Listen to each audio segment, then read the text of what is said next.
This is Back to Back.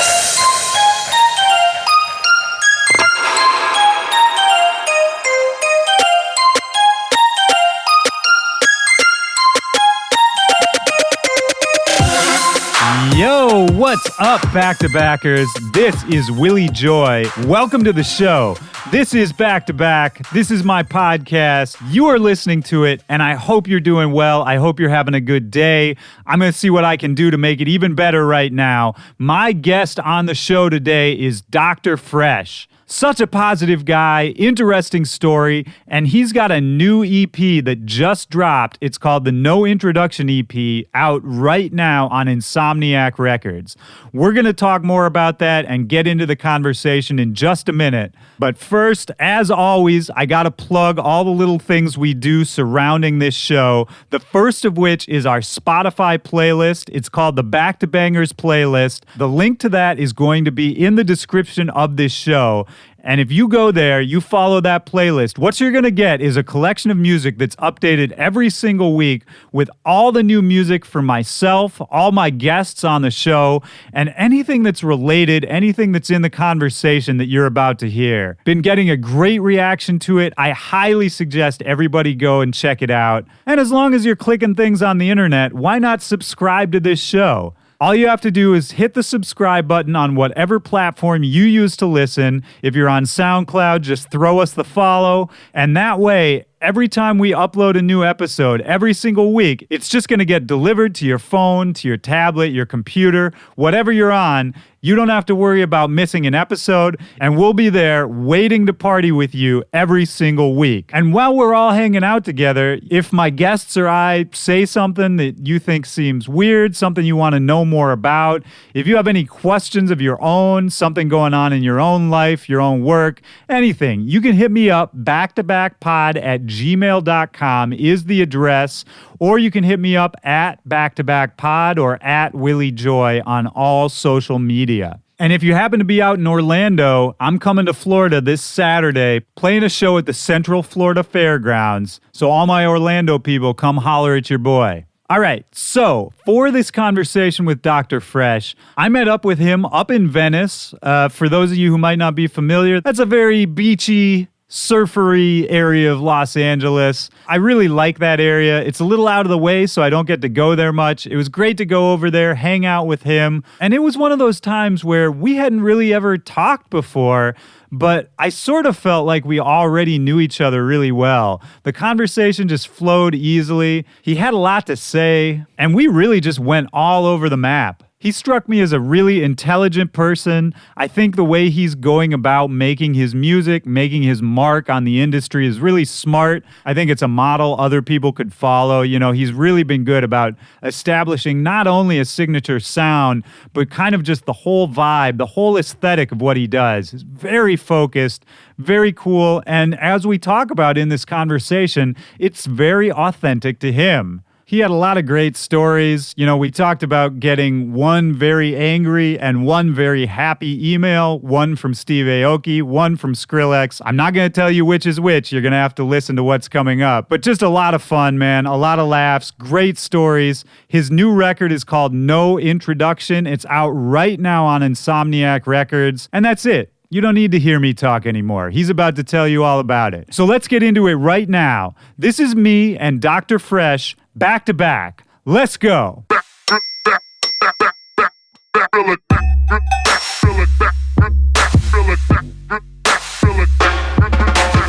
The last couple of weeks have been like a little stressful for me, just like general life. You know, sure. Nothing in particular, just a bunch of small things. It's been a couple stressful weeks. And usually for me, that's like not the time when I want to go like make this show and talk to people. But then when we were setting this up, you were so stoked and you're such a positive dude. Like thanks, I just get that vibe from you. Thank you. And it got me excited to do it, which was great, you know, and that doesn't always happen with a lot of guests. Well, thank you so much, man. I try to be positive, you know. Well, and I think you tell me if you agree, but like I feel with you, and I don't know you that well, but you seem like the kind of dude where the public image you're putting out is actually somewhat representative of who you are as a person. Like it seems Totally. like the whole thing is just outsized and fun and positive. And I mean, we're sitting in this sunny Venice apartment. Like it's kind of too perfect. Hey, it's absolutely a projection of myself. A lot of brands are an act or a character people put on, but Dr. Fresch is just me, man. I mean, the music certainly has its own personality, but the person behind it is just unabashedly myself. Well, that's good. I mean, I think that's the ideal quote unquote brand, right? Yeah. Is one that's just the actual person. I don't have to try. Yeah. It's like, oh my God, so many acts, if I made really dark techno, it would take a lot of energy for me to just shut the fuck up and be silent. Well, and don't you sometimes look at certain artists and just be like, man, that seems like a lot of work? Yeah, of course, dude. Yes.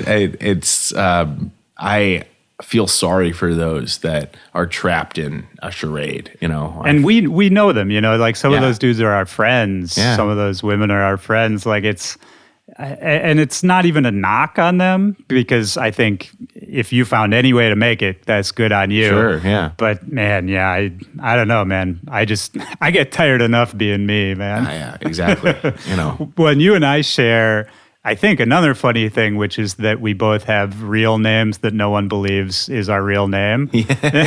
So Willie Joy is your real name. That's my real name. Oh man, and Tony Fresch is my real name. Right, which is incredible. Because I'm sure you've gone into a million clubs and had somebody be like, "Wait, Fresch is your real name?" Yeah. Dude, it happens like almost weekly. Yeah, and it's the same for me, man. And I always tell them, I mean, you were smarter because you put the doctor in front of it, which I think makes it sound just, a little more official. Thanks. But yeah, with Willie Joy, I always, like, people will be like, "Oh, no way, that's your real name." And I'm like, why would that be a name I made up? Yeah. Who would make up that name? It sounds like the only people I could imagine making that name up would be like sub promoters at a Hollywood club, Right. or like a promoter out in like Scottsdale. Yeah. Like, oh yeah, go talk to Willie Joy if you want to get into El Jefe. He's got the plug. Oh man, that is too accurate. Wow! Shout out to Scottsdale.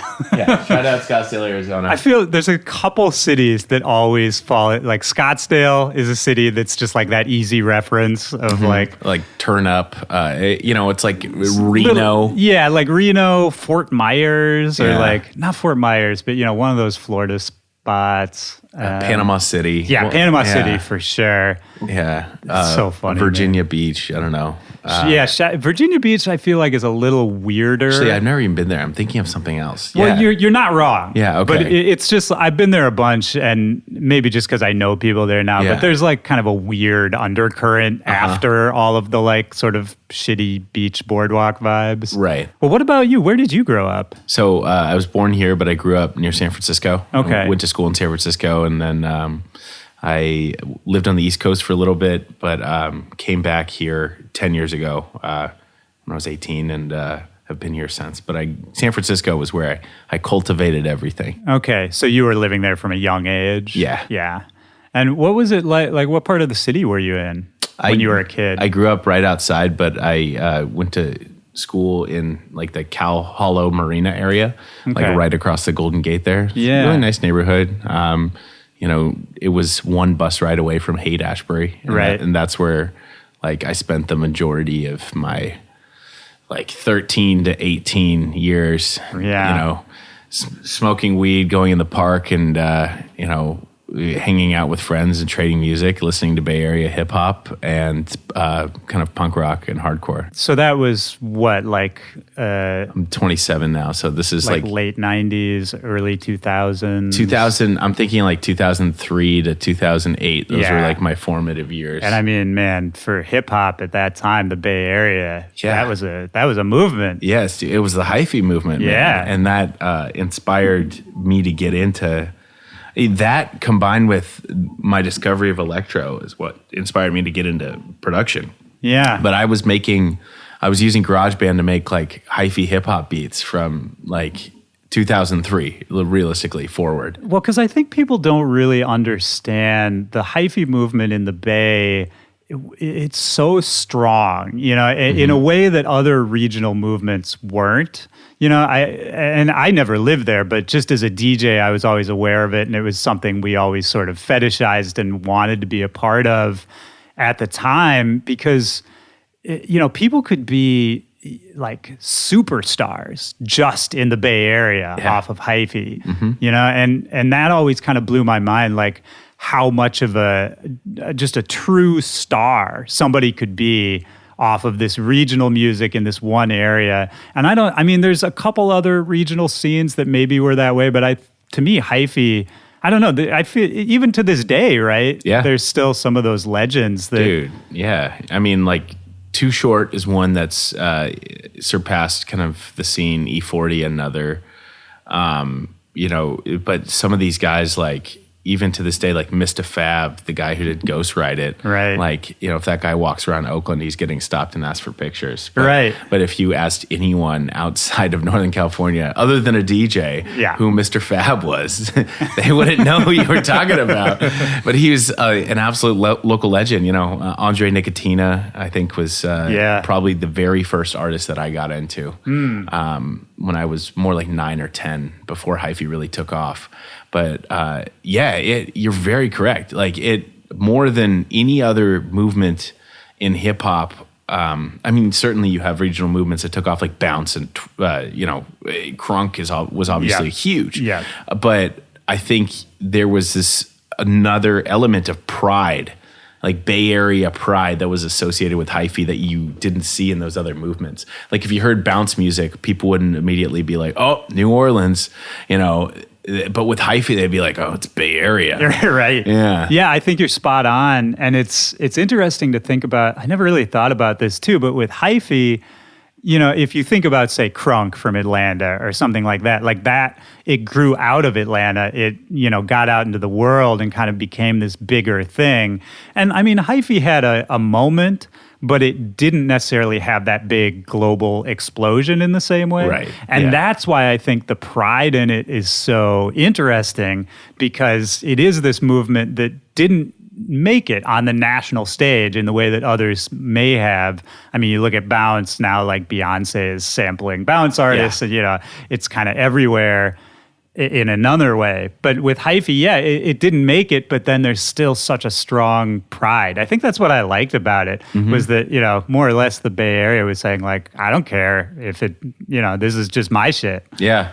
There was no selling out in hyphy, you know. It was all about, it was cooler the weirder you got with your beats. Yeah. And God, can I relate to that sentiment? Yeah. Totally. I think so many producers can, you know, unless your eyes are right on the top 40 dance charts.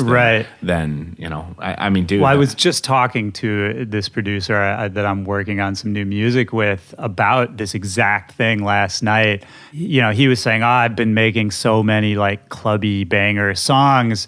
I'd be really excited to work with you on like something more radio friendly. And I was like, you know, if it turns into that, I'm totally down, but I'm going to warn you, man, like, I'm usually too weird to make a radio song. Yeah. And usually my tendencies are like, oh, well, this is cool, but let's make it weirder. Yeah, exactly. And so, yeah, in terms of hyphy production where that's actually encouraged, it's so now I'm like fantasizing about a scene where people would want you to be weirder, you know? Well, long live the hyphy movement in that case. Yeah, 100%, man. Yeah, I think that's you know, you're really maybe bringing up something I didn't draw a connection to until now.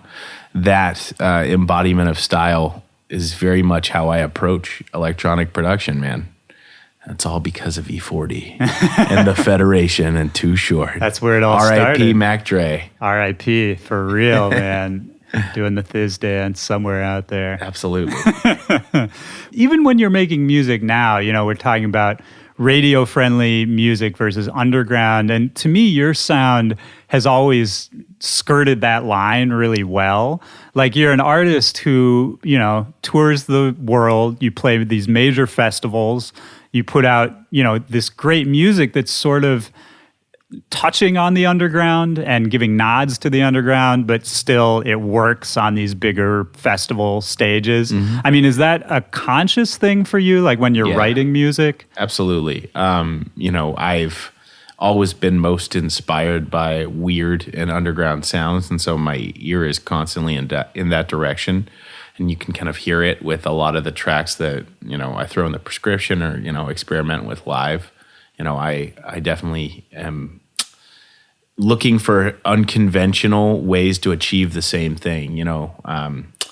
I really have that mission statement in my music. I think my brand is the marriage between hip hop and bass, house and electro. And, where those meet is an area where I, to some level, retain a pop format or like an EDM format in my music, where it's kind of like breakdown, build, drop, breakdown, build, drop. And I'm using vocals to drive those breakdowns most often, right? Especially hip hop. And what I've injected in there, though, are the most cutting edge sounds that I can bring to the table. Definitely inspired by a lot of what's going on. I never try to copy a sound. Like when you're talking sound design in my music, the inspiration is there, and I try to bring sounds from places you wouldn't expect. Bring sounds from maybe UK bassline at 140 and say, how would these sounds work in the context of 99 BPM electro? Right. And so what I'm trying to do is bring familiarity in sounds that the listener might have never heard before in that context. I want, for instance, at Electric River Festival in Texas, I was playing a lot of trap and dubstep artists, and I knew that I had to bring an insane amount of energy, but, I don't really play trap or dubstep.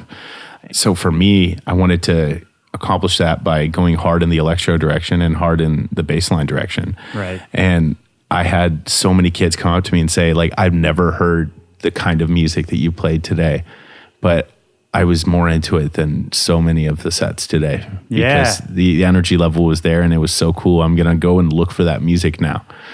And if I can do that and bring that to a platform that would usually expect X, Y, and Z, both within my production and my DJ sets, and I think I'm accomplishing my goals. And staying true to your influences, right? Totally. And doing what you want to do. I mean, I think that's great that you're able to kind of recontextualize things to a point that people who aren't even familiar with those styles of music can connect with it because there's something in it that's familiar to them, Right. something they can latch on to. And I liked what you said earlier. I wanted to go back to, you were talking about the structure of your songs and that they follow, sort of whatever you want to call it, a standard structure, build up, drop, that kind of thing, repeated a couple times, because I think that's something that dance music and especially EDM, quote unquote, gets knocked for, is that, it's formulaic. All these songs are doing the same thing. But to me, that I love creative restrictions. I think that actually can make you more creative in a way. Because if you say, okay, this is the format of my song, it's going to build up, there's going to be a drop. You were saying, you often incorporate vocals. So if these are, we're up on the blackboard, these are the rules, then in that structure, how can I stand out? How can I be different? How can I do something interesting? To me, that my creativity works that way. If you give me some parameters, that's way better for me than if you just give me a blank sheet and say, make something. Totally. And I don't know if you feel the same way, but I like that you said that because it's one of those things that I think kind of everybody does, but we don't really talk about. Yeah. I think I tend to get carried away when I don't have, tempo parameters, structure parameters. In the past, I've made music at so many different tempos that, sometimes especially a few years ago when I was kind of flirting with a lot of different directions and even making trap. Right. I felt a little bit lost because, I had too many options for which direction I was going to take my sound. But then, kind of within a year, I brought it back to G House and electro. And that keeping those boundaries has, made me as an artist even more creative because I know, you know what? Okay, we're doing something right now and it's between 100 and 110. Like, it's going to be electro. It's going to have the same format as Gangsta Gangsta, but I'm, you know, like with the A$AP Ferg remix, you know, all right, how do I repeat that structure of Gangsta Gangsta, add a new flavor with the sounds? Yeah. Take a different approach. Don't recycle any of the sound design, but like do something that is going to accomplish the same thing. Yeah. And I love that because, you know, in the end, to me, that will get you to somewhere newer, to somewhere fresher, like faster than just kind of throwing stuff at a wall. Yeah. Yeah. I love that. I think that's the best way to evolve. I think that's the way genres can stay relevant too. Yeah. It's so funny because, you know, everything evolves so quickly now. And, you know, a genre or a subgenre will rise and fall so quickly now. In a matter of months sometimes. It's crazy. Yeah. Dude, I just randomly saw somebody on Twitter yesterday being like, okay, the mid-tempo bass, it's getting stale now, guys. We got to move on. You know, just some random thing on Twitter. And to me, that's such a crazy thing to say because that, in my mind, that movement has barely even started. Absolutely. But, you know, I saw what they're saying in that everybody on SoundCloud or whatever is starting to make this style and it's starting to be copied a lot. Yeah. And so I think that's the only solution, right? Is to, if the style is just getting repetitive and copied, instead of just dropping it, I mean, I guess dropping it is an option, but if you really want to make a stamp, if you want to be a long-lasting artist, I think that's all we can do, right, is sort of figure out how to take this form and do something new with it. Absolutely. Like, it's, with mid-tempo bass, man, like, it's funny that you saw that because, like, that kid must be really have his ear to the ground. Like, and like, yeah, maybe he's ahead of me, man. What are you know. listening to, bro? I want to see what's in your SoundCloud likes. Damn. Yeah, I've been making that stuff for like 3 years now, and you know, man, I just don't. I don't think we've even gotten close. Yeah, no, and I agree too. I mean, and that's maybe a separate issue that people get very jaded. Yeah, and, know, everybody likes to be the cool kid. Everyone wants to be the first guy to say that this is the next. Everyone wants to be the first person to say, "Hey, I called it first, man. This was big," or "Hey, man, I called it first. This genre's dead." Yep. You know, there's sometimes more pride in that, and you know that.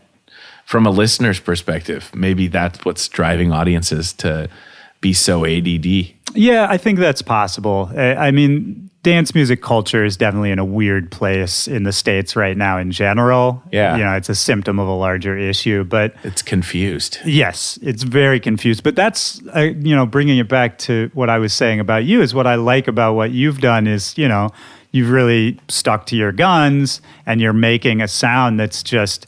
you at this point. And so I'm assuming there were some points in your career when you probably heard somebody say like, oh, this style is done, or like, oh, you know, this style is cooler. But I think by virtue of sticking to what you do it long enough, and now you just sound like you. You don't sound like a genre. Dude, that's all I've wanted to hear for the last 8 years. Thank you, man. Hey, that's what I came here to tell you. Oh, man, you can come up here. You can drive to my house and tell me that anytime, Willie. That's so refreshing. But yeah, I agree with you, man. It's, I think that, you know, especially like if you really dive into all the releases I've done. I started as like a deep house artist. I was releasing music similar to like, you know, Jamie Jones and Lee Foss back in 2013. And then as I started to tour, I got influenced by bass house. You know, I started making more like Chris Lorenzo and Jaws in 2014 were huge for me stepping in that direction. Yeah. G House was always kind of at the center of it. You know, even when I was making deep house, there were hip hop vocals over that. Then I, you know, started going on tour with people like Brills, and I started making trap to kind of like fit into those. Sure. I was just playing back to backs with people like Brills and Keizo, and I'm like, hey, I don't really have a lot in this repertoire. So I made a couple tracks in that, and then you know, through the last 5 years of being on the road and doing this, you're totally right. You know, I've always come back to home base. And like the sounds that I've enjoyed the most across all those different subgenres. And because I've done enough of it and, you know, have enough of a just a repertoire and a library of my own sounds and effects. Like the approach is unique enough that I've created my own sound. And I think that, that's the goal of any artist, right? Absolutely. It's some artists off the bat, especially guys in tech house and techno for sure, you've got to be focused in that market. Yeah. You've got to make a pretty singular sound almost. Well, and for you, I mean, you were talking about getting into Andre Nicotina at age 9 or 10. I mean, It sounded like your influences started very early. Totally. And that you were forming your taste maybe earlier than some people were. I mean, I think when I was 9 or 10, like, I love Michael Jackson, but like everybody loved Michael Jackson. You know? And I mean, for you, well, what were you doing in the Bay Area? Like, what did your parents do? My parents were lawyers, so like nothing in music. My aunt ran a school for kids, a music school for kids. And so like my mom was really big on getting me involved with music since day one. So like the only thing other than getting good grades in school that I was forced to do was take piano. Right. So I took classical piano lessons from 7 to 18.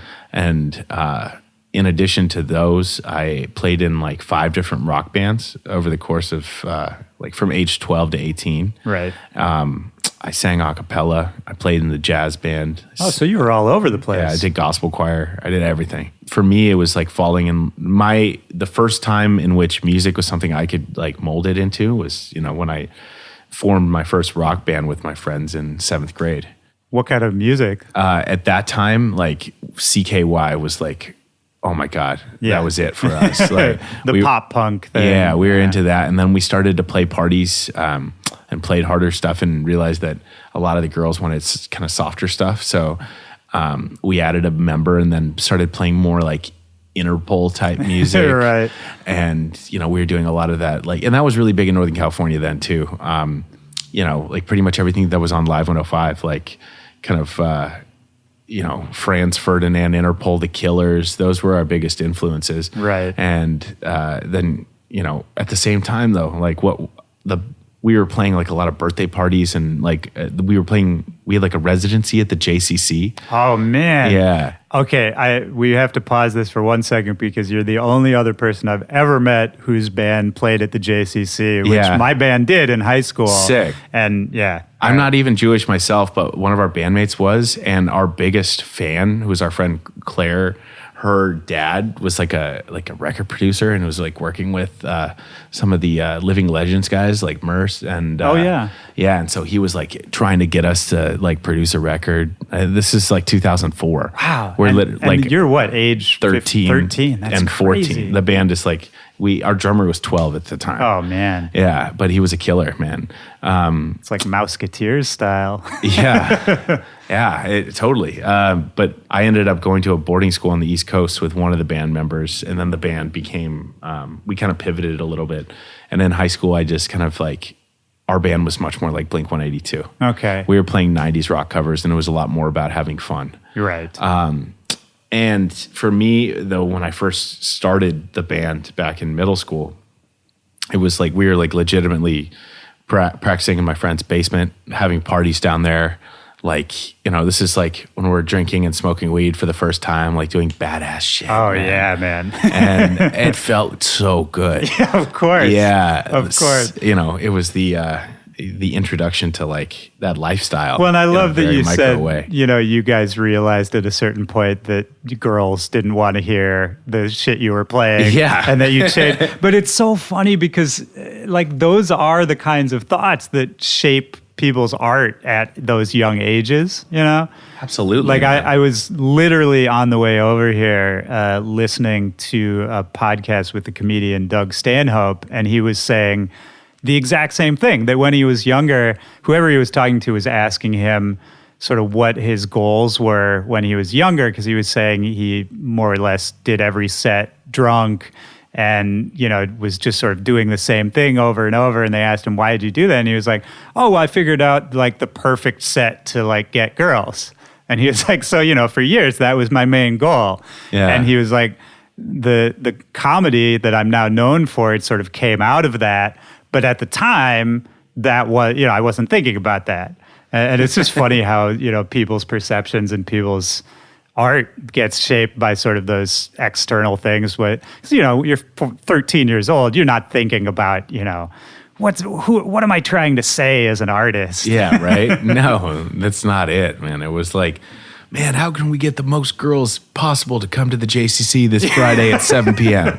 Like, yeah, absolutely. That was it. I mean, yeah, it's funny. That's like since the dawn of time. Yeah, pretty much, man. Yeah, and at the end of the day, that's all we're trying to do now. I mean, not get girls to come to the JCC, but, just to like make a connection with people, have people like what we do in its simplest form. That's all we're trying to do. Yeah, man. I mean, the real art stems from that, but, Right. Yeah, there's something so, beautiful and nostalgic about any artist's first year or two working at their craft, Yeah. I still have so much energy and kind of drive today, obviously, but it's much more in, it's like a tangible thing to me now. It's like, what's going to work best in this nightclub environment, or what's going to work best on the festival stage? At that point in time when I was making music, I was dreaming about the world. Right. Yeah.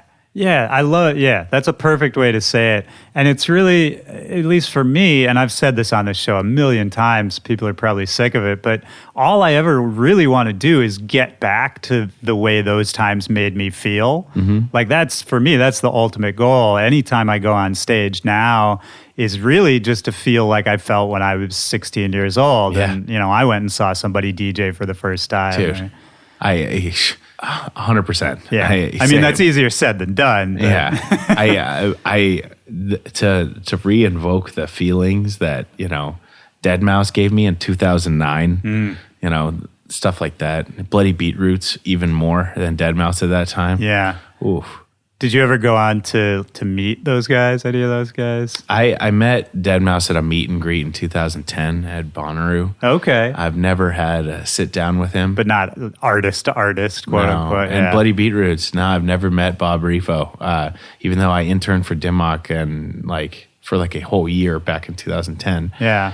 I never got to sit down with him. Might be better that way, man. Sometimes that's where I was going with that. Is sometimes I like to still be a fan of some people and not have it. It could spoil it. I feel bad for. I guess at this point, we have a glimpse into the industry. Some people are more jaded than others. Some people are more positive than others. Yeah. I never take it weird though, because I think once, this as well as I do, once you're inside the industry, you see what it can do to people, and it can be really tough, and I've certainly had days where I've talked to somebody in a shitty way just because I was stressed about something else. And so I try to take all of that stuff with a grain of salt. Yeah. But the maxim of don't meet your heroes, I think that's just good advice in general. Yeah. Yeah. Well, because no one can live up to what we build them up to be. No. I think at the end of the day, too, something that we all forget as fans is that our heroes are only human, especially when you don't understand, with pop stars, think of how many girls out there think that Taylor Swift does everything in her music from start to finish. Right. Dude, I'm sorry, sweetie. There are 80 people working on that project. Yeah. Tell an 8-year-old girl that and it might, break her heart. But yeah, that's the thing. Yeah, it's tough to pull back the veil. I mean, she's a good example because her whole operation, I mean, she's not the one posting that picture to Instagram, whatever it is, all of it is this manufactured thing. Yeah. Sometimes social media, though, you see the reverse. That's, with Vine, it became the reverse. And with SoundCloud, it became the reverse, too. You mean where it was more democratic? Absolutely. And more absolutely direct to consumer. Sure. Yeah, that's very true. And, I think direct to consumer in our world is without SoundCloud as much of a sinking ship as it has been since 2009. Yeah. I don't know where we'd be without it. Oh, no, we'd be fucked, man. Yeah. I hope something comes along that's, sort of that next platform soon. Yeah. Because it isn't SoundCloud anymore. But I mean, thank God for SoundCloud, man. It's it's the reason why we know so many of the amazing artists that we do now. Yeah. And the reason we've all made a bunch of money, you know, and and I don't mean that to be like, we're rich, but I just mean that we've been able to live a life off of music. Yeah, it's the reason music pays my bills. Right. Yeah. And in addition to being, you know, my life's passion, like it's the reason I'm able to do this and not, you know, having to drive to a day job here in LA. To get to that point, when did you start producing music electronically outside of, you know, instruments and bands and piano recitals? 2008. Okay. I got Logic Pro and I went into it. I, at that point, had been listening to electronic music seriously for like 2 years. First got into like Justice and Mastercraft. And were you back in LA at this point? No, so I was at a boarding school in the middle of nowhere. Oh, you were still there, Yeah. So like no one else at my boarding school. There were 3 other people who liked electronic music, legitimately. Right. Yeah. There was one kid who was obsessed with Eric Murillo, and he's teaching me all about house. And then my other friend, Sonny, who I ended up forming my first duo with, he was so into trance. Okay. And I was into electro. And, you know, the 3 of us all lived in the same dorm my senior year, and we're like bouncing ideas off of each other. Sonny and I ended up forming a group together, and it was called Walk the Plank. Oh, nice. Such a funny name, man. That's pretty good. I could see We had all it. this like pirate branding, and like our man. friends we made like a big poster. We played it all like the school dances. At that point, I was using a Newmark 2-channel controller and producing in Logic, and I was making everything from like, I was really inspired by Mashups too. Girl Talk was like, I was obsessed with Girl Talk. 100%, man. He was so cool. It's so groundbreaking, all of that shit. Yeah. I mean, people forget that Diplo started off as a mashup DJ. Yeah. You know, I mean, that for me, and I was DJing pretty heavy in those years. Mm-hmm. That was a huge movement. I mean, that blew my mind and blew the mind of pretty much everybody else I knew who was interested in dance music. I mean, we were talking earlier about your style and your sound. You know, you're saying you mix these influences from hip hop and from electro and all these things. I mean, mashups, that was unheard of before mashups. You know, to me, that's the original mind-blowing concept, that you could take a hip hop record and put it over a dance record and people would want to hear it. I remember, like, you know, fast forward like 1 or 2 years when I was DJing in college. My gigs both at the college, USC, where I was going, and also in Hollywood. I was like a resident with a couple different people. You know, for the top 40 gigs, I was like, nothing was bigger in 2000. What must have been 2009 or 2010, the Party in the USA mashed up with Biggie. Ugh. I played that song for so many sorority girls, and like that was kind of like the swan song of the mashup movement. Yeah, I think. Yeah, But you probably couldn't do much after that. no, but I will never forget like how much of like just the idea that like rattled so many people's brains. Yeah. You know, and it would blow minds, man. There were 2 mashups that really stand out for me in that way. One, Diplo made as Hollertronics back in the day, which was he put a Mike Jones a cappella over Britney Spears' Toxic. So I for sure remember it was that, the yeah. still tipping like verse, and he put that over Toxic. Just blew my fucking brains against the wall. And then the other one was this random record I found in a record store back when I was buying records, and it was it no, it was 50 Cent in the Club over 9 Inch Nails Closer. Okay, And which it sounds It's a as banger. fucking weird as it was, Yeah. but yeah, it was a huge banger. And you know, it's the kind of record you just drop and people are like, what is happening? Yeah. There's just no reference for it. Yeah. Fuck, man, that's another moment in time where that nostalgia, I'm like, man, I want to make something that gives me that feeling. Totally. Just like, what is happening? Yeah, it's been a while since I was at the club and I heard something that made me stop. And, Right. and Yeah. I'm like, what? I mean, maybe we just know too much now. Maybe we're too far gone. Yeah, it's like the Illuminati of EDM. Yeah. We know too much. Yeah. We've come too far. Yeah. This is the official podcast of the EDM Illuminati. Back to back. Yeah. We're talking about the dollar bill. That's exactly right. 1 hour just on the dollar bill. But so you said you were playing shows in college and the boarding school, and then you were in LA doing top 40 shows. Yeah. Do you think all of that, what effect did that have on both you as a performer and a producer? You know, going into a club where they're not necessarily coming to see you and where you just have to entertain people. Because that's my background too. Right. Yeah. No, I mean, I played about 300 shows before I got signed to an agent. So between the years of like, I ended up counting them all up before I started touring in 2014. And because I was keeping a pretty good log for a while, somewhere on my computer. That's good. I wish I had done that. Yeah. And man, I for me, I had some experiences early on when I got to DJ as a resident for Dimock Studios during the last 2 years that Steve Aoki had that club. Yeah.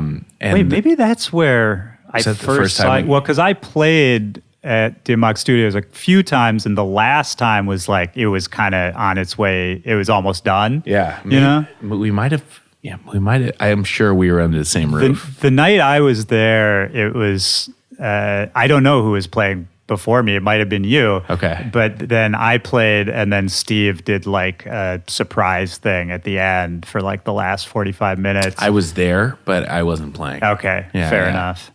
That's crazy, though, because that's a long time ago now. Yeah, that was like 5 years ago. Yeah. Yeah, 2013 was the last year they did that.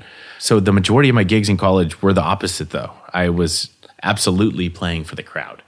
And I, started coming up as a fraternity DJ. I was pledging a fraternity, and they were like, "Oh, you're a DJ. Great, that's your job. You're in." Yeah, I literally had to be on call. I would DJ in people's rooms because I was a pledge. So I'd come on a Wednesday, and they were like, "Hey, we got these 10 chicks here. I need you to DJ here." And I had a midterm at 9 a.m. and I'm in there at 3:30 in the morning DJ, just like chugging champagne. Oh like, my god! Oh my god! For me, I had to have a repertoire that was far beyond what I even enjoyed. I was playing. I remember the last time I DJ'd country and the first time I DJ'd country was for the Hoedown, the Sigma Chi Hoedown, my pledge semester, 2010. And, I was like straight up transitioning, like Echo transitioning out of Luke Bryan into Darius Rucker, man. Amazing. Yeah, but beyond that, a lot of what I did was playing the 10 to 12 slot in Hollywood before the open format guys would come in and, do their thing on like a Tuesday or a Thursday. Sure. So I was playing like stuff for H-Wood groups, stuff for SBE, at like some of the clubs that don't even exist anymore, Eden, Opera, My House, My Studio, those kind of venues. And so for me, I was like, my plan was always to go in and play the best set I could, but my goal was, how do I sneak in electronic? Right. What can I do here to mix it up so I can actually play stuff I enjoy? So for the most part, my approach to these nights was like, okay, how do I keep this fundamentally 4 on the floor? Like, I was playing like, the Quintino remix of this song. Yep. Or like, the Oliver Twist remix of that song. Like, because there's a whole verse in there and then it drops into something funky. But if it becomes too EDM, I can always peel back and go for the original mix of Teenage Dream. Right. And that was it. 100%. Those years of DJing, I am so thankful for. It makes you fearless in front of a crowd of thousands. Yes. And I know you know this from, fucking up in front of people enough times on your way up, just like exactly what to do. If, even you get an emergency loop situation in front of a festival crowd, how to handle that, how to keep the energy going. Because, before, if that had happened, I straight up lost, there was one time where I was like too lackluster and I was partying with my friends DJing at I think it was Lexington House in Hollywood in like 2011 or 2010. And I wasn't paying attention, and I was playing like, it must have been an Avicii remix, I think, because like my friends were going crazy. And I didn't realize I had downloaded a pirated copy that cut off in the middle of the drop. It was only like a 3-minute version. And here I am, the music stops, everybody looks at me, and I'm chugging a bottle of Grey Goose. And I never ended up playing for that group again because I screwed up. And it was at that point in time when I was like, you know what? I really have to take this seriously. Right. I have to take not only the performance aspect more seriously, but I have to, I think the most valuable skills a DJ can possess are how to move the energy. I think Justin J told me once, because we went to college together as well. Oh, wow. Yeah. And we were playing a gig back in 2012 or 13. And at that point, he had started to pop off with his Dirty Bird records. And I hadn't really popped off with Dr. Fresch, but I was like taking notes from him and a lot of other friends. And we were playing a lounge where it was very obviously a hip hop lounge, even though my friend was marketing it as a deep house night. And he was like, this isn't working. And he just spun back, like at the end of the drop, he spun back the Dirty Bird record and then went right into some like old school Biggie. Right. And he's like, dude, he's like, this happens. This will happen to you when you start to tour. This happens to me on the road. Sometimes you just got to break up the energy. And it was at that point where I was like, wow, okay, somebody that's playing deep house and touring for it already is telling me, that you don't have to necessarily, even with festival crowds, if you look at it like, this is what I'm playing, this is what they're going to enjoy, right, then you're setting yourself up, not necessarily for failure, but you're not going to be the best performer you can. If you're not willing to adapt live. Yeah, well, because the best performances, I think what the best DJs do is make a connection with their audience. Like in a weird way, it's not even necessarily about what they're playing a lot of the time. It's just how well can they connect to these people. Yeah. And that's what I remember, all the memorable shows I've seen. It's not because somebody played the craziest song. It's because it was the right time to play this specific song. Yeah. And it was that moment. And I completely agree, man. I think that's what doing a lot of thankless DJing teaches you how to do, is when you take all the ego away from it. They're not here to see me. They don't even know who I am, let alone care. How can I still connect with them? And then, if you're lucky enough to become a known person, if you're lucky enough to have people want to come see you, that's just icing on the cake because you already have the skills. Yeah. So then, if they're excited to see you and you can, make that deeper connection, that's just, you're good, Yeah, because I think it requires a sense of, humility and, man, if you take a humble approach to this art and think, okay, even at a festival setting, even if you're, somebody like the size of, let's put it this way, unless you're Marshmello or unless even if you're Jaws, I think in some situations, like some parts of the world, say you're like, I'm sure he's had a situation where he's playing at Ultra Korea or something. Right. And there are people there that have never really experienced bass house before. I'm sure Sam has like stepped back and been like, hey, okay, what can I do in this situation to kind of bridge the gap? And it doesn't always require, playing straight pop music, but like, how do I, bridge the gap and give them something new, but also familiar. Yeah, it goes back to what we were talking about before. Exactly. Yeah, you play the remix of the thing they know, or whatever it is. There's a million different ways to do it, but just being able to have that intuition, which I think only comes from playing a lot of thankless shows. But the important thing is, like, no matter how big you get, like, the biggest mistake a DJ can do is walk into a room and be like, all these people are here for me. I'm the shit, and they will suck my dick whatever I play. No, dude. Constantly earn that respect. This game teaches you that too, because even if you do start popping a little bit, I could be gone in 6 months, Dude, less. Yeah. Oh, yeah, you're right. And if you don't have those underlying skills to fall back on, you're going to be kind of left out in the cold, Yeah. And I've seen it happen to people. I'm sure you've seen it happen to people too. It's devastating. It can happen for a number of reasons, but if you let your hubris get in the way, that will certainly handicap you, if not destroy you. Well, I mean, for you, when did you even start thinking that music or DJing could be something you do as a career? Like, when did you even start entertaining those ideas? When I was interning for Dimock in 2010. So you were moved to LA by this point? Yeah, so I moved to LA for college in 2009. And then in the summer of 2010, I started interning for Steve. I was working under Brian Linares, who was like doing all the marketing at that time. And my job was 60% in office doing whatever they wanted me to do. Yeah. And then the other 30% was actually doing bitch work for Steve because I was big and I could carry things. And so me and Alejandro Rodriguez, who's another one of the interns at the time, is now like working with Wise Guy Management. It's funny how that comes around. We drove the Dimock van around Hollywood. So if you were in Hollywood in the summer of 2010 and you saw somebody driving like the Steve Aoki Dimock Records van, it was probably me. That's hilarious. And so I'm 19, like rolling around, selling his clothing, building his IKEA furniture, picking him up at the airport, and just being around the rest of that office as well, who, were all kind of making the engine work. Yeah. It was at that moment when I knew that, okay, this is my dream, is to be in the position like Steve is, where he has this company, this extension of his own personal brand. Right. Because you could see behind the curtain, right? You could see that, this is actually how this person is operating at this level. Yeah. There's a machine behind it. All these people play different roles. Yeah.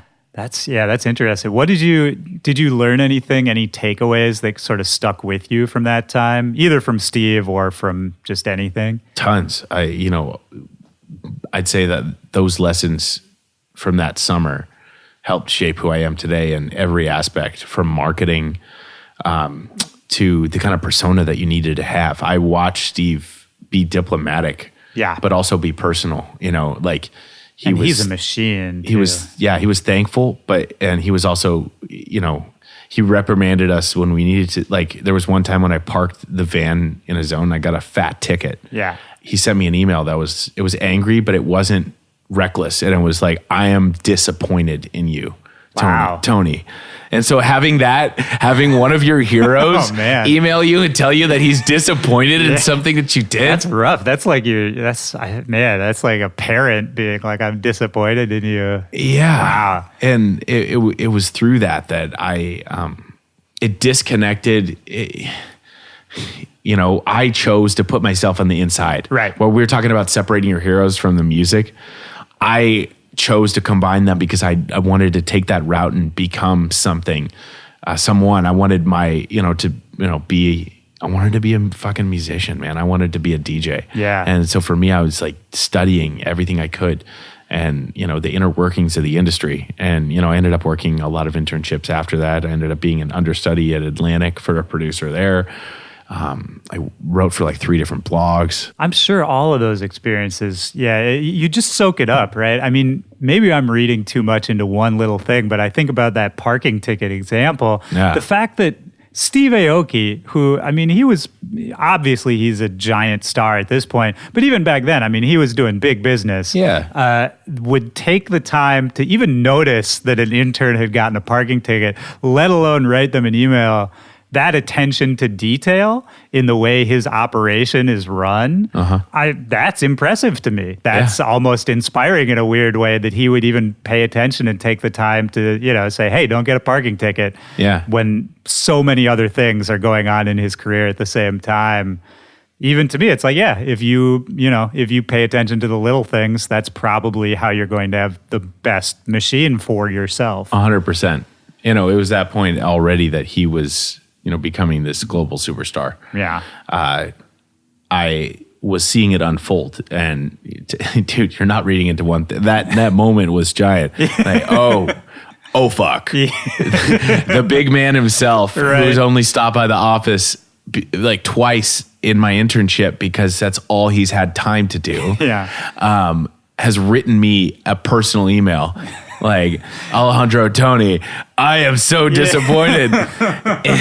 You almost don't want him to like pay attention to you in that role, right? Yeah. Because I have a friend who works at SpaceX. Okay. And he was basically saying, everyone always asks him, have you met Elon Musk? What's Elon Musk like? And he was like, look, the only time any of us meet Elon Musk is if you fucked up really bad. Because he's a busy dude. Yeah. And like the only thing he has time to do is tell you if you screwed up. Like otherwise he hired you to do a good job. Right. So if you do that, he's not going to talk to you. No, yeah. It's like a well-oiled machine, a well-run, a tight ship has, all of its pieces, its parts.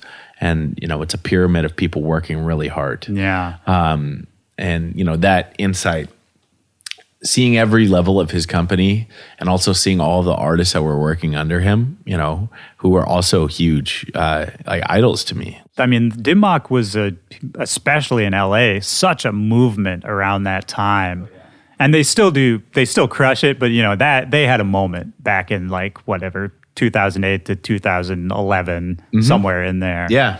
That was a big deal. They were hot stuff. And now, obviously, they've gone on to do bigger things and are just, continuing to be a great extension to Steve. But I think we wouldn't be anywhere without what Dimock did from the Block Party era really into when Bloody Beetroots and Electro started popping off. Yeah.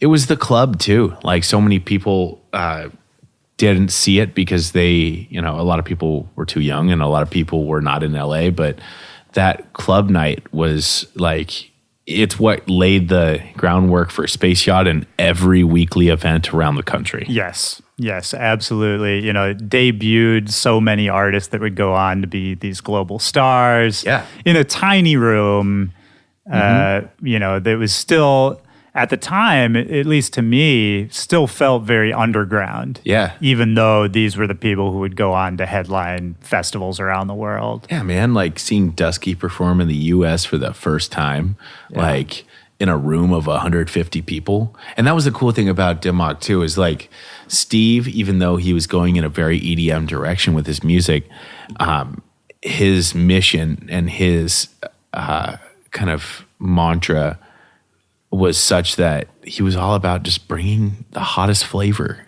to the kitchen. You know? And like, yeah, it's that mixing of styles again, man. Yeah. I remember, I think it was almost back-to-back weeks at this point. Dusky and Uzi, it's like around the same time, going in and watching them play. Right. And then, for me, it was a dream to then the next week be like opening up for Destructo. Right. Yeah. And that, or Anna Luna was somebody else I opened up for that I looked up to in a huge way.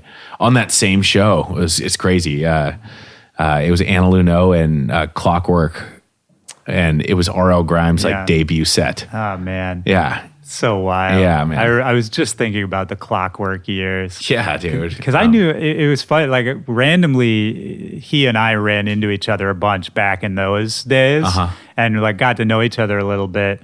And at the time, Clockwork was like, that was going to be it. Like it looked like that was going to blow up, and that was going to be, like he was going to be a huge house act. Yeah. And it's just so mind-blowing to see where it went from there to R.L. Grime being this huge phenomenon. And now, I mean, Clockwork just doesn't even really exist. No, I think he retired the project probably like 4 years ago. Yeah, I don't think he needs it at this point. No. But I mean, yeah, that's a rare example, because when else have we seen an act?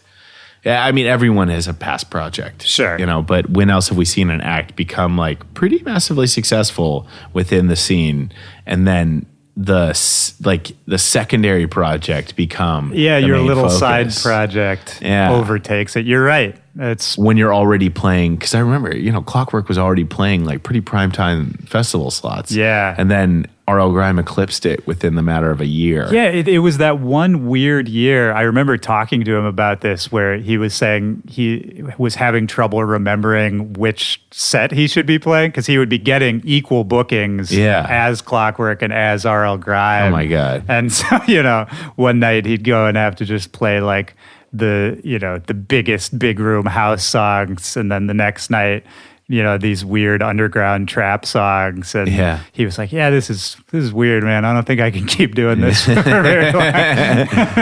Yeah, it's like you're almost like you have this internal conflict. Right. Yeah, it could be based on your mood, man. What if you really, really wanted to drop Mercy remix, but oh no, got to play Dimitri Vegas and Like Mike. I'm here in Vegas, baby. All night, baby. Yeah. Well, I mean, for you, let's talk a little bit about how you evolved as an artist coming out of this period. You're interning, you're DJing locally, opening up for people. How did it, was there any one moment that sort of took it to more of a, look at me as an artist kind of thing? Or was it more of a gradual kind of building to what it is now? Yeah, both, but definitely.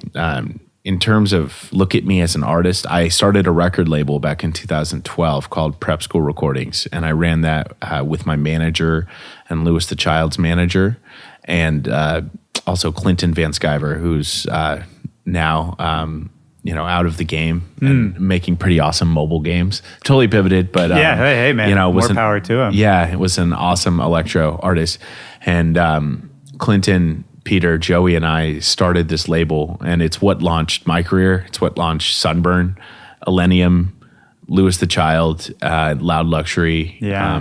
The list goes on. That's a big list. Two-Tone Disco. What was the thought at that time to start a label? Because now in 2018, I think the model is you get famous as a DJ, then you start your label once you've sort of gone through the existing label system. Exactly. And you have enough clout, more or less, to just do it on your own. Right. So what was the thinking of sort of putting the label first before the artist got huge? We had a big network, but we didn't have any one artist project among us that was really taking off in such a way that we could nest it under that project. And, we'd become, through our internships and through writing for several blogs, like all of us had, worked for between 12 and 15 different companies across our networks. And we're like, what is the best way to consolidate those networks and promote everyone that we're involved with? Right. And, the label vision was something we had from the start. Like I said, I was wearing Mad Decent and Dimock shirts in high school, man. I was ordering those, like Fool's Gold, especially, even before both of those. Yes. Man, same. I was Fool's Gold since day one. Same. Yeah. And, dude, for me, it was like, what can I do to get in their position? And I saw it more as a, the model that you presented is for sure like the model we have now. It's like, ooh, I wonder when he's going to start a label. Ooh, Chami started a label. Ooh. Yeah, it's just a foregone conclusion. Yeah. I mean, and here I am about to start the Prescription Records. Oh, shit. Yeah. But then again, this is the Prescription Records after Dr. Fresch has been a project for 6 years. Right. But before Prep School Recordings, which we had started, was all of our friends. And we knew so many small artists that were making really dope music but didn't have a platform. And a lot of these artists were on the cusp of, they were playing local shows and they were on the cusp of going and touring at the most basic level. None of them had really been signed to agents. Mm-hmm. Some of them were getting basic blog exposure, but our ethos was like, let's take these young artists and kind of like help them refine their vision. Yeah. And so we did like 44 releases, I think, over the course of That's a lot. Yeah. We were in operation until early 2016. And then, we were just going in different directions, and the brand was like not necessarily consistent with what I was doing. And I was, it was just me and my manager at the very end, really. And now my manager is partnered with Joey, who was Louis the Child's manager. Right. And we haven't really left the same table, but we've just been focusing on different projects. Yeah. And, that launch pad for us, it helped us create the careers we have today. I love hearing those kind of stories, man, because it's a question I get asked a lot by younger people or people who want to get into this world. How do I break in? How do I get noticed? Any of that? And there's no magic bullet, but I think the best way to give yourself an advantage is to find a group of like-minded people and do it with your friends. have fun, and just try to push each other forward, Totally. Like, I think so many people wait for somebody external to come notice them or come find them. That doesn't really happen. It doesn't, man. It's all based off of something you make for yourself with the people around you. Yeah, I love that's a great story, man. I love hearing that. How did it evolve for you as Dr. Fresch? So you're putting out records through this. Yeah. And did some of those start to gain some traction? For me, it wasn't necessarily the Dr. Fresch records I was putting out through the label, actually. So I was running the label and simultaneously doing a lot of blog PR. I had so many blog connections from my years that I could... That's a huge resource. I could take an artist and get his song up on 8 to 10 blogs in the first 3 days it came out. Yeah. Because I had connections at that many different places. If the record was good enough, I could... And so a lot of my income out of college, I was working for EDM.com. I was doing a lot of campaigns for smaller artists. I even did several campaigns for Ultra Records. Okay. I was doing Hype Machine targeted blog campaigns, because I knew so many people in that world. Right. And so for me, I was releasing original music under my label finally by 2013. But when I started to build the identity for Dr. Fresch, a lot of the foundations of that were built upon hip hop, right? Yeah. And I wasn't necessarily using my own verses or rappers I was working with directly. It was me sampling and remixing. Of course. It was the blog remix era. Yeah. 2013 was the first year I started to dip my feet into the Hype Machine charts, and it just took off from there. And over the course of the next year, I released everything. It was mostly chill trap and deep G house at that point, and I released 10 to 12 remixes over the course of that year that got me, at that time I was with Circle, and it all kind of happened in a year. Right. I'd been working on the label for 2 years, and then I started pushing out all these free remixes that gained traction, and the remixes were what my career was built off. Yeah, that was the model back in the day, man. I remember, we had Sunburn on this show, and he was saying the exact same thing. Yeah. And that now it would be a whole different game if you were starting off now, because you can't really do those kind of bootleg remixes anymore and have them noticed in the same way. Right. It's the channels aren't as massive. Yeah. You could put them out. I still do the remixes. Course. Yeah. And for me, it's just funny because I put out a remix and the ASAP Ferg remix, gets 1 million plays in a few months on SoundCloud. That's awesome. But okay, that's just 2017, a million plays. Right. If you had 1 million plays in 2013, that was a giant remix. That was huge. Yeah. I mean, you could get so many opportunities off of that one thing back in the day. Man, if you zoom it back even farther, I remember looking at the stats for when Levels first came out and being like, oh my God, it got 1 million plays in a week.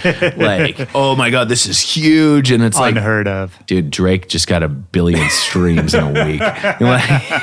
Yeah. Sit down. I mean, he did release 100 songs in a night, but dude, absolutely. 25 songs on and I love that Ray Scorpion. Shremmerd put out a triple album. Yeah, well, you know what? They're repurposing. All rappers have had this much content since day one. That's right. There's just no mixtapes anymore. That's exactly right. The mixtape is the album.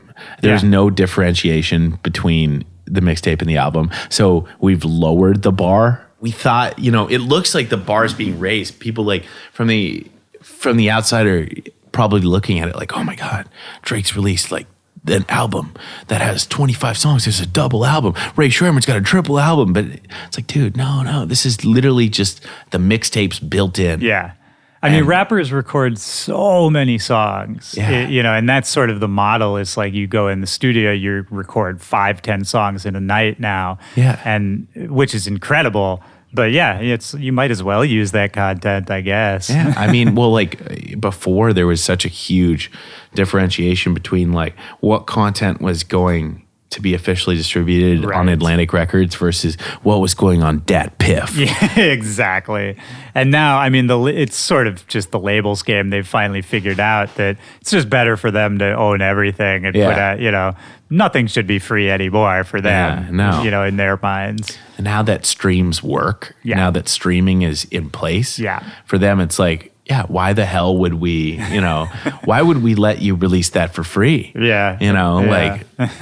It can be, like Huncho Jack Huncho, like that Travis Scott Quavo collab. That would have been a mixtape. It's totally a mixtape, dude. It's not an album. Yeah. But it's all the same now. I saw maybe a year ago, I forget what producer posed the question, but they were like, okay, the bar has been lowered in the hip hop world forever. But now that this is the format, like, is the bar lowered at all in EDM, or like, are we just holding our standards high? Let me ask the question of like, should there be a different standard with which I'm producing original music to bootleg remixes? Because, for people like me, I put as much effort into those remixes as I have originals. Yeah. And with rappers, it almost seems like, a joke sometimes when you listen to some of these mixtape tracks, and it's like, dude, you literally, like, okay, Murder on the Beat came in with like something he made in a half an hour, and you spent 5 minutes on this. It's true. I guess I'm on both sides of the fence, because I agree with you that, as producers, and especially as dance music producers, we spend time crafting everything. There's very few things I've ever put out that I didn't spend a really long time on. Yeah. But I will say, sometimes if you hear somebody talk about their biggest song ever, a pop star or a rapper or even a rock band, the biggest song, the most popular one, a lot of the times it is the one that was the simple idea that they kind of threw together in a few minutes. Right. So maybe it's just a matter of perspective and quality control in saying, this 5-minute idea is awesome. This one, not so much. Right. It's like, I think it's even more true for artists who are one hit. I think the best example, like Gautier, like, blew up after everyone was like, play somebody that I used to know. And he's like, it's not even my best song. Exactly. Well, and then you try to put out another song after that, and they're like, I like the last one. Yeah. And as an artist, that could be so aggravating. Is that something you've ever worried about in your own career, as far as, this song was really popular, do I have to now make something that sounds like this? Yeah, but I guess my Cassie remix was the first song that blew up in a huge way. And it still has it's still gaining plays on SoundCloud. It has like somewhere between 5 and 6 million plays on SoundCloud and a few million on YouTube. But like, that was the first song I got that broke, I think it was the first or second that broke 100,000 plays. And then it was the first that broke 1 million. And then it kept going and broke 2 million while I was putting other music out. But it wasn't like all that I wanted to make. I really tried going in that chill trap direction though after that. I kind of made that song for fun because I had a vision around it. Right. But I really wanted to make like kind of more G house music at that time. I had just released an EP like a month before I put out that remix of Me and You that, like, in many ways, like the beginning of the journey of where I am now. Sure. And it was like a departure from that, but it popped off on Hype Machine, Yeah, and that raises the question, right, of like, do I need to pivot to stay on this wave? Yeah. I don't know. But for me now, like in the last 2 years, my cover of MWA with Eazy-E's son, Gangsta Gangsta, has blown up in a way that has inspired me to do the same thing, but that also happens to be the music that I enjoy making the most. So that's the thing, right? Yeah. You have to stay authentic to you. I think that is like my personal definition for success. Like, it's a great definition. Gaining recognition for doing what you love the most. And for you, getting, as the project started to grow, you were putting out these remixes, gaining some notoriety. People were starting to take notice. Right around that time is when you started forming a relationship with Insomniac as well, right? Absolutely, yeah. How did that come about? So I had been on my radar forever. So I moved to LA in 2009 and immediately, like, had just regretted going. I had the opportunity to drive down and go to EDC 2009. I didn't. I moved to LA, and I'm like, hearing all these stories of how epic it was, and I idolized like the DJs who got to play that festival, and immediately it became like a focus for me. How do I get to that? And I went to EDC 2010. That was an incredible year, the last one at the Coliseum, and I pretty much went to every other Insomniac event from there on out. Right. All the Wonderlands.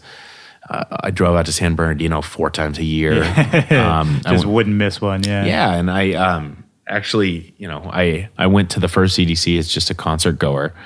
I was interning for Dimock, and I remember literally running on stage, and when everyone bum rushed the stage for Steve Aoki, and my boss was there so you do wear candy. And yeah, it was at that moment I kind of exposed. Yeah. But from there on out, I started writing for blogs. So by 2011, I had a press pass, and I was doing that. Yep. I had my mind set on the Discovery Project since they brought it up.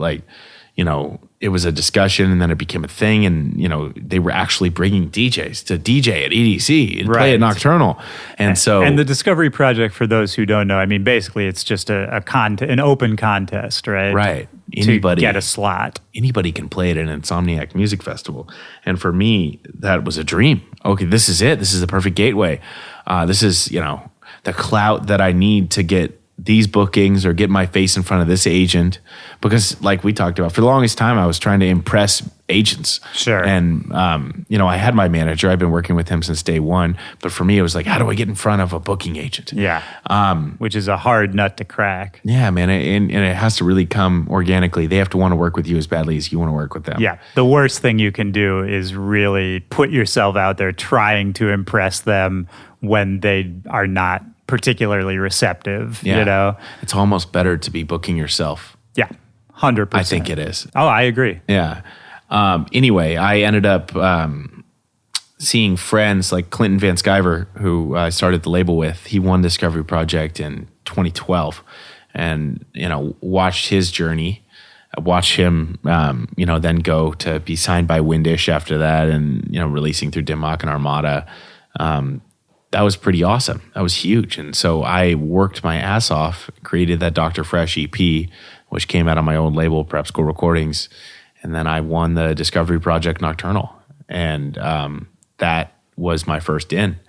I, had been familiar with the guys who were running the event the contest, since I met them the previous year. But, it was always an arm's length, we're excited to hear your next entry. Right. Yeah. I wasn't friends with them or anything. And then finally, I remember getting that email being it was the 4th time I'd entered. Oh, wow. I was it was congrats, we're going to be bringing you on for Nocturnal. And I was it was such a big moment, man. Those moments where you get the email with the big piece of good news that. I mean, I have a few of those in my own life that I can still remember to this day. Yeah. It doesn't even, whatever it is, in that moment, it feels kind of almost unreal, Yeah. It's it was the opposite feeling as I got from receiving that email from Steve Aoki. Yeah. I the same feeling happened. I got an email from Skrillex in the middle of the night after he heard my remix for Karmada and he fell in love with it and started playing it. And it was an email from, I had not been connected with Skrillex over email, but I got an email from blank at blank.com. Right. Yeah. And it was subject remix. And then the body of the email was, the Karmada remix is so good! Exclamation, exclamation, exclamation. Sunny. And I was just what? Yeah. What? That's insane. Yep. Skrillex emailed me. And that was about a year after. But yeah, that's it's the same feeling you get when you hear the crowd go, oh. Yeah, 100%, man. It can't be replicated. No. And how was the actual experience of going and playing that first time? Because I would assume that you were playing early or whatever? Played it in an art car. Okay, And there were like 200 people there. It was awesome, man. Like it was. I actually fucked up during that set really badly because it was the first time that this isn't totally embarrassing, but it was the first time that I had updated Rekordbox.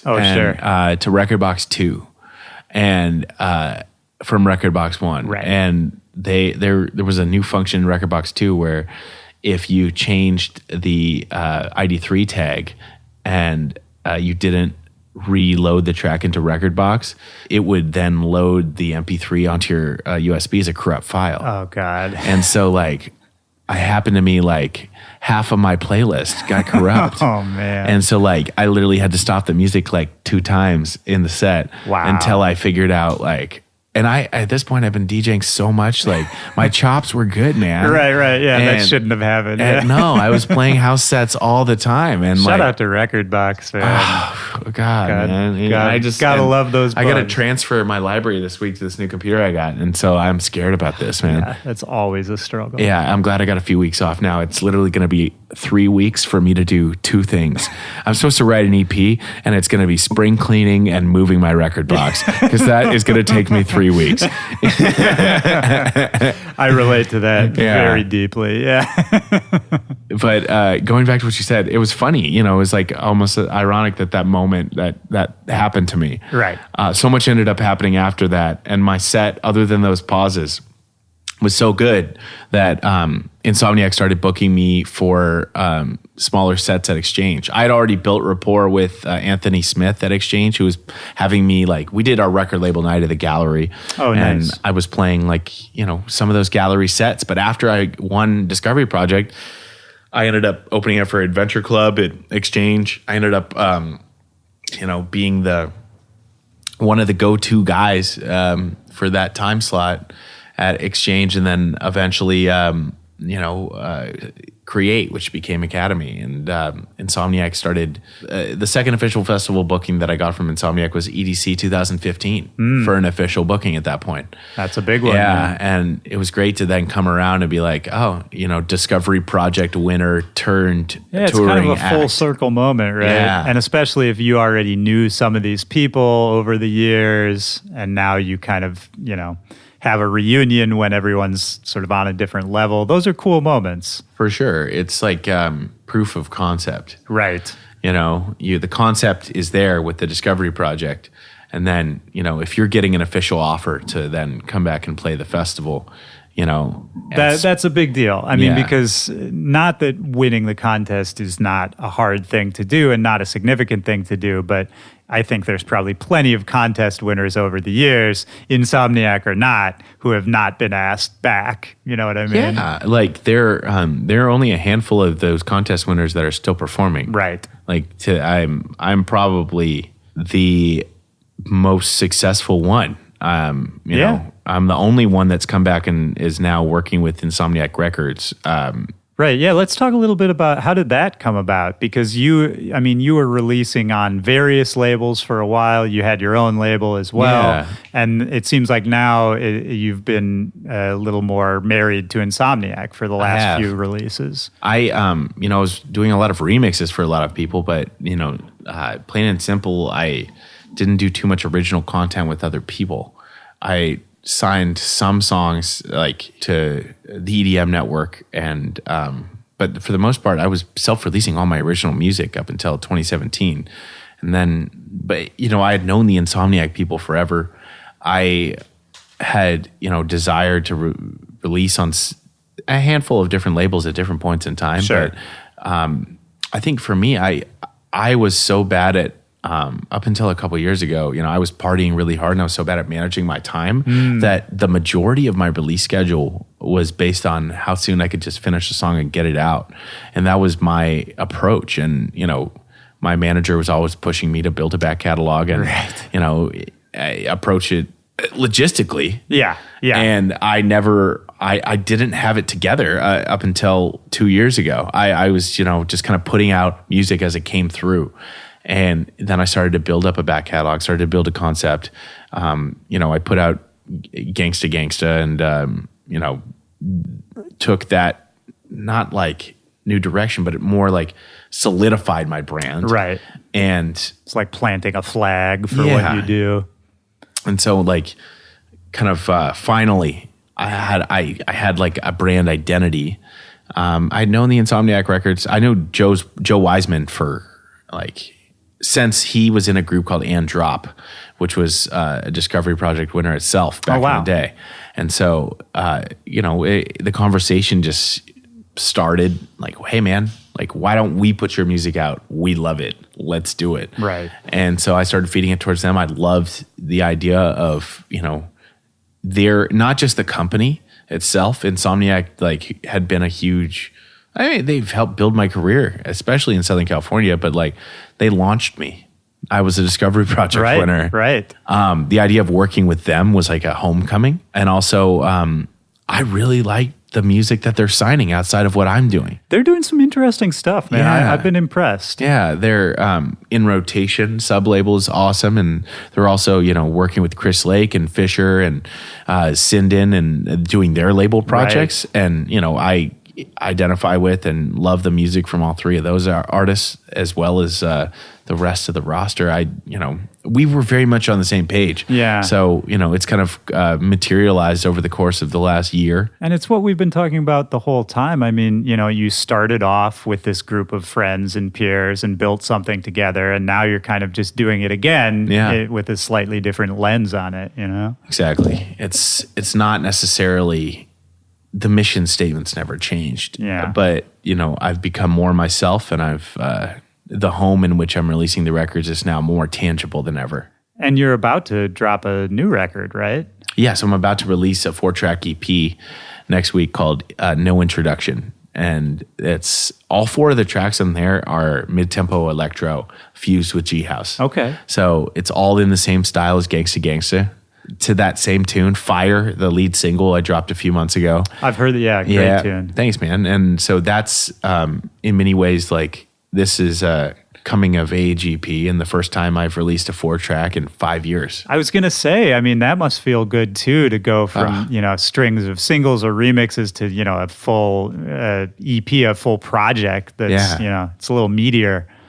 Definitely, it's a full body of work, and With this, I already have a 2-track planned after this, and so you got your back catalog ready. I do, yeah. In addition to this EP, I have another 3 tracks I've finished, and my goals now are, I'm starting the Prescription Records tentatively. Will that be partnered with Insomniac? Potentially, yeah. There's going to be some information coming soon about that. Very good, leaking out rumors now. But so I'm starting a new record label and an imprint that where Prep School was the start of my career, and more. It was something that was bigger than myself, bigger than any of the artists involved. The Prescription is more like an extension of myself, and of course, following that label format as so many of our peers have. It's music that I would play. Yeah. Music that I represent, and in every extension of my sound. Well, and you've been smart about it as well, because you already have a pretty well-established mix series, the Prescription mix series, which is, you've been doing that for over a year now, right? 3 years, but it's only been a regular mix series for 11 months. Okay. And so, and you're on Sirius now? We just got on Sirius, nice. On Insomniac Radio. Hell yeah. Sirius 730. There you go. Every other Monday, 3 p.m. PST. Oh, perfect. And after they listen to that, they can listen to my Sirius show every Wednesday, 9 p.m., Channel 52. There you go. It's just cool to see everybody kind of leveling up, man. Definitely, man. It's I love watching. I feel, and I've expressed this in many different ways, but it's like all of the artists that I came up with have built, their own empires, but we're all part of the same one. Yeah. And I feel like there's a true turning over of the artists in charge it's now the young generation. Whereas before it seemed so far, it seemed like such a far reach when it was 2012, 2013. And, we were looking up to so many of these massive acts, many of whom were European. Right. And, the industry was admittedly so much smaller, but it was so much farther away from me.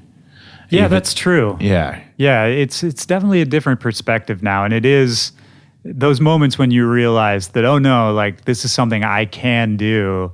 And when you see that roadmap ahead of you, those are special moments, man. I think so. Yeah. It's, for all, people, the hand-wringing people like to do about the state of dance music in 2018 and all that, I do, I'm having fun, man. I do feel very lucky to be doing it now and not some other time. Right. We don't know what's next, but we can the only thing we can take for granted is that, we ourselves are going to continue to make the music. When it seems like we're all just doing it on a more mature level, I think is really what it was. Definitely, yeah. I mean, you mentioned that you had been, we'll wrap this up in a second, but just interestingly, you mentioned, you were partying a bunch a few years ago, and that was hurting your release schedule. How did you kind of pull out of that, I didn't go to rehab, but I went sober from everything. I stopped drinking, and the drugs stopped immediately. And was that hard to do? Yeah, it took several times of trying to quit. Yeah. Because it's really easy to party. Oh yeah, it's like when you doing work what we do. Man. Yeah, it's harder to not party doing what we do. Exactly. And I think separating. I had a couple of months off that helped make it happen, and separating partying from working. I wasn't even partying in general. Right. I stopped doing drugs and everything a year and a half ago almost. For me, it was like, okay, I need to separate the way that I look at DJing now and the way that I would even look at having a glass of wine with my friends. And I think the second that I started to treat DJing like a Formula One racer would be driving a car. Sure. Or you have to someone be finely tuned. Yeah, I treat each DJ set with the same level of importance and professionalism as someone giving a TED Talk would their speech. Yeah. And now at this point, I never drink when I play now. And I rarely drink at all in general in my life. At this point, man, I drink maybe once a month. Yeah. I'm fairly similar. Yeah. Were you the kind of person who just before you play, back in the day, before you would play, you just needed a couple drinks? Yes. Because that was me. Yes, even if I didn't have the intention of getting drunk, that was just I just need a couple drinks before I play. That was just a baseline. Totally, man. How could you get up there if you didn't take the edge off? Right. Or the reverse end is when you're drinking and you're performing, it's so easy to just have the club owner or the promoter or the bottle girl or the people, oh my God, the Tampa Bay Buccaneers are over there and they're toasting you shots. What are you gonna say no if they've already seen a drink in your hand? Yeah, for me, that's the hardest part of slowing my roll. And I'm sober by any means, but slowing my roll, the hardest part was just learning how to refuse the free booze that people try to give you all the time. Yeah. Because it's such a common social thing. Hey, come take a shot with me. Yeah. Whatever. And for a long time, I don't know if I just wasn't assertive enough or if I just, wasn't even thinking in the moment consciously, but it was very hard for me to say no, thank you. Dude, I share that same sentiment. It's difficult because on one hand, to people, you are the artist. You are Willie Joy. You're getting up there. You're sharing your art. This is your career. This is your passion. And this is what you do. But on the other hand, to a lot of people, especially in the more soft ticket bottle service environments, you're just an entertainer. Yep. And if you're not a part of the party, then it can rub them the wrong way. That's a weird thing. It gets political too. Yeah. I have plenty of memories of being brought out to some city I'd never played by a promoter I'd never met. And the first thing they want to do is go drinking with you. And if you say no, that can be an awkward moment. Yeah, man. There's definitely been times, I will say 100%, that I have lost out on business for sure because I didn't party hard enough with the promoter the last time. Yeah. It's they have certain expectations. I think for me, it's defeating that by just not partying on the road at all and having that standard. Yep. has made my life so easy. That's the thing. As long as you frame it in the sense of like, oh no, this is just how I live. Like this is just how I operate. Yeah. You know, because then people don't take it personally. Yeah. I think that's exactly. smart. It's so tough. And I guess circling back, I don't know, because as long as soft ticket environments like bottle service clubs exist, there will always be the need or like the want for the entertainer as opposed to the DJ. Yeah, that's like, very true. And, you know, where you get in, even beyond drinking and partying, like in some ways we are never, ever going to like leave that piece of ourselves that was the guy playing Katy Perry 10 years ago. Right. Because like as long as that format exists, people are going to want and expect that. But how do we deliver that? I mean, that's what we're all chasing, right? Yeah. And I think you touched on it before. You know, there's always a way. It's the same way you look at people who make movies, directors, actors. You know, you do something for them, you do something for you, and somewhere in the middle is kind of where that magic happens and where you can actually make that connection. I love that, man. The last thing, simple question I'd like to ask. You don't have to think about it very hard. Just first thing that pops into your mind. Just a time in your life when music really affected you deeply in a moment. And that could be something from 5 minutes ago. It could be something from your childhood. It could be something you heard on the radio, a passing car. Really, just the first thing that pops into your mind. It doesn't have to be a significant moment. Sure. It goes back to when I was in high school. The first time I discovered electronic music, I was in a bubble in the middle of nowhere, Connecticut. At this, like, I was focused on music and the arts, but I heard something that was so different than anything else that anyone had ever shown me, and it was kind of a self-discovery. I was finding music through, you know, iTunes playlists, like by going artists similar as. This is like 2006, and I discovered something that no one showed me that had been through my own discoveries of like. Literally trailing back to Marilyn Manson, I found Mastercraft. Amazing.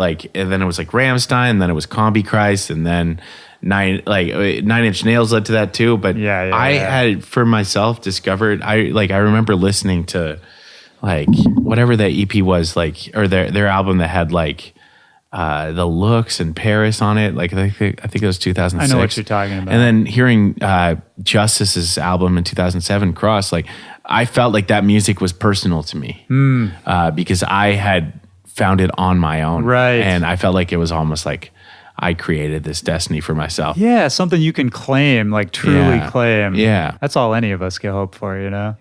And, absolutely. And now you're doing it again, man. It's I feel like that same ethos is still what you're doing, man. It's you're trying to plant your own flag. I'm into it. The scenery's changed, but the message is the same, Willie. Well, this has been great, man. Thanks so much for taking the time. Hey, thanks for having me. And I am excited to hear the other stories that your other guests share. This show was awesome. Oh, man. Thank you. I appreciate that. All right. Well, I will talk to you later, my friend. Take care, Willie. Peace out.